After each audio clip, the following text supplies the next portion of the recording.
What do you say, baseball fans? Rye Bread talking baseball, episode 16. And in honor of pitchers who get it and throw it, it's Honey Day today in Tampa Bay. And it's going to be Honey Day today up in this house. Because in honor of that, we're looking at Alex Wood for the Giants. He was dominating the pace of the game. Get it, throw it, repeat. And the Giants are right there in the West. Lucky Pierre, if you will. Second place in the West, not bad right now. Some good teams out there. Padres put it on the Dodgers last night. Tatis hit 2 bombs last night.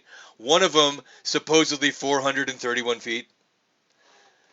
116 off the bat. So we're putting together a name for those that your eyes tell you it's further than the stats. I mean, that one was a torpedo.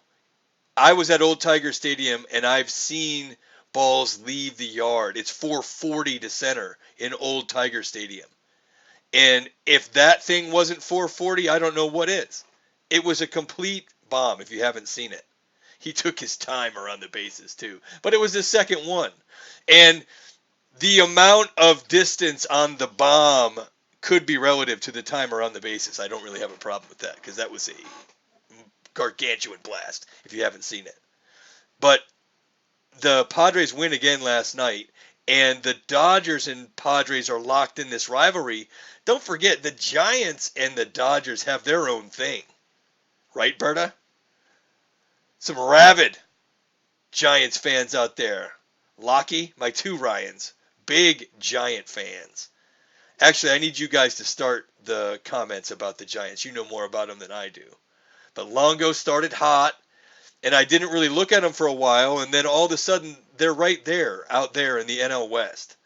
So, Padre fan and Giant fan walk into a bar, they could have a 2-hour conversation about how much they hate the Dodgers. They probably fight over the check. And 20 years ago, when I went to both of those cities, I prefer San Diego maybe now. But back then, San Francisco was awesome. L.A., I never liked it. But that's just the truth of the matter. I've always been a Padres guy out there. They're going to be my team out there this year because I had a 1974 rookie, Dave Winfield, the yellow and the brown. It was one of the first cards I had that was actually worth some money. But that's an awesome one. Gold unis, brown on the dome piece. Oh, it's super tight. But that's my squad out there, the Padres, and they didn't disappoint. Even though I called the Dodgers to win that game behind Kershaw, I bookended 2 bad losses. I started off on the Brewers. Man, that ended quick. Marisnick hit a Slumpbuster to left, if you haven't seen that, and all of a sudden it's 11-0. Whoops. So that game was over in the first inning. Brett Anderson came out of the game with knee discomfort, and there isn't an update on that. I was really curious as to how that plays in the clubhouse. I mean, that guy has an extenuated or long history of injury, but that's mostly in his arm. I didn't see anything about leg injuries per se, but it was rough. It was a rough day, and that was the only game on. I'll be back out there today. I didn't get much love back from the Brewers fans. There wasn't much to cheer about, though. So, all was forgiven. I can't argue with turning that game off. That's a burn-the-tape game. That was bad. But in the National League, I don't want to leave the National League just yet because the National League East, we said it was ugly yesterday. I took a little look at it. There's not a single team in the National League East with a positive run differential. But that's going to sort out. It's just kind of odd. And that number doesn't mean everything. But in football lately, analytically, the yards per play stat has been very telling as to how things work out. And it's a similar stat to baseball, your run differential.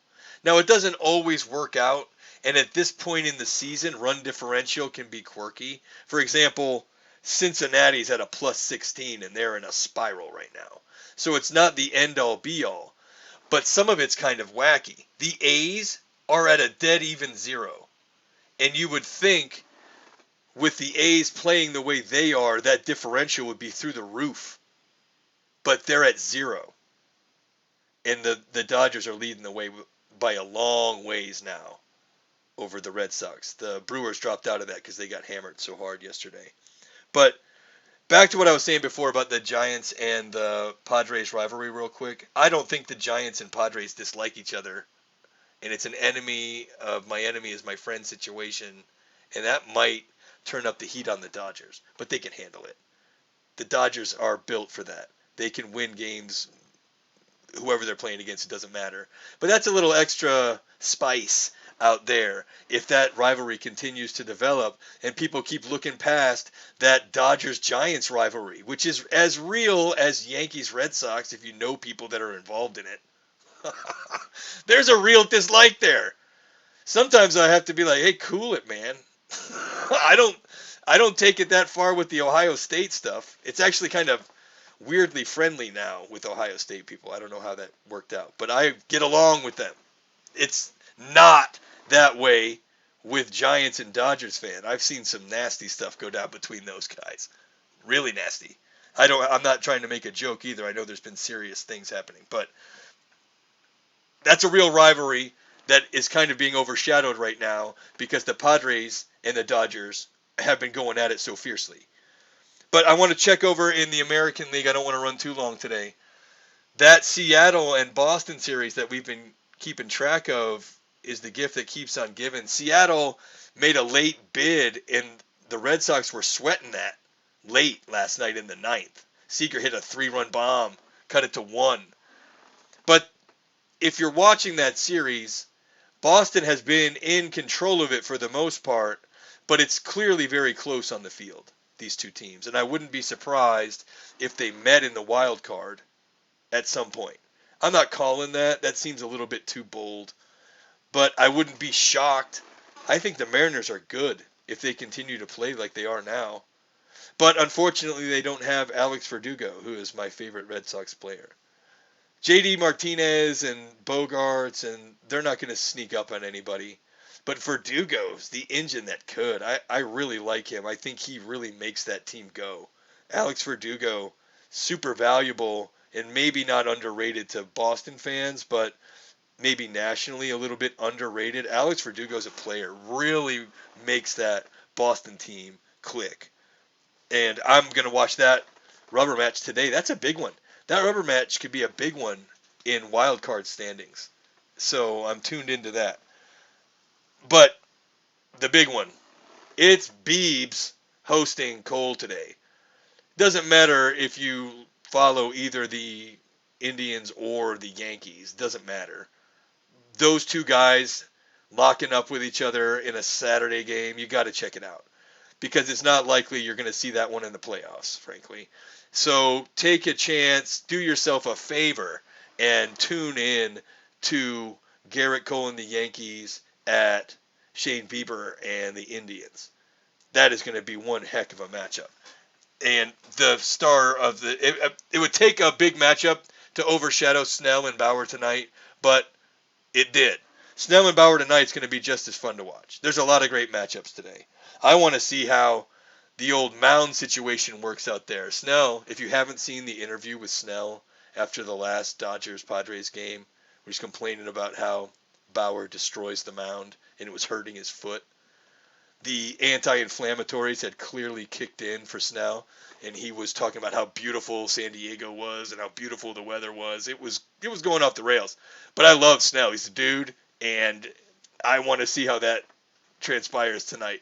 Because if you're Bauer, what I know about him, he's probably going to needle him a bit about it. So that could be something fun to watch tonight. I don't think there'd be any animosity. Snell doesn't strike me as that kind of cat. He seems pretty easygoing, from what I can tell anyway, without any personal knowledge. But you don't drop that many beautifuls in an interview unless the anti-inflammatories are doing their work. I'll definitely tune into that one. There's so much action tonight on Saturday night. The slate is absolutely jam-packed. But before we go, more appointment pitchers. I was pretty good yesterday. I called the Yankees, Astros, Cards, and Mets to win, and they did. So it wasn't all doom and gloom. And I like the Brewers today. Peralta, I got to tell you, the Azalea, the young rookie phenom guy for the Cubs, he's talented, but he hasn't been great in the pros. He is good, but if you've ever seen Peralta, like last year, his problem was he just threw too many fastballs. So that's kind of balanced out, and I expect the Brewers to bounce back in a big way today because that was humiliating. They can't wait to get back on the diamond for this one. And don't forget, Aaron Nola's out at Colorado. He always gets overshadowed, and that guy is an appointment watch. So don't forget, if you're flipping around, if you have the MLB TV and you can flip around, you might want to do yourself a favor and check out a couple of Aaron Nola innings. Because if you were watching yesterday and you looked at that Brubaker outing against the Twins, that did not disappoint. The Twins did call up that kid from Pittsburgh, and Brubaker was as advertised. Gave up 2 solos, and they lose 2-0. And the Buccos are going to do that to him because they're just kind of toothless at the plate. And Brian Hayes re-aggravated his injury. He's not going to be back for a while. It's going to be a tough go. But it doesn't mean that you're not going to see Brubaker again. You can pretty much pencil in the Pittsburgh Pirates selection to the All-Star game. Just write him in. JT Brubaker was as advertised yesterday. And I'm in. I'm in on him. So that's going to do it for us today. We're a little bit flustered. I got to get this out before the games start. If you're at the Trop, go by Old Bascom's Chop House there. Best steak in the city. And don't forget, it's Sunday Fun Day out there at Route 66 for those of you in the future. So get at me on Twitter at RyeBread0844. Thanks for watching. We're going to do 162.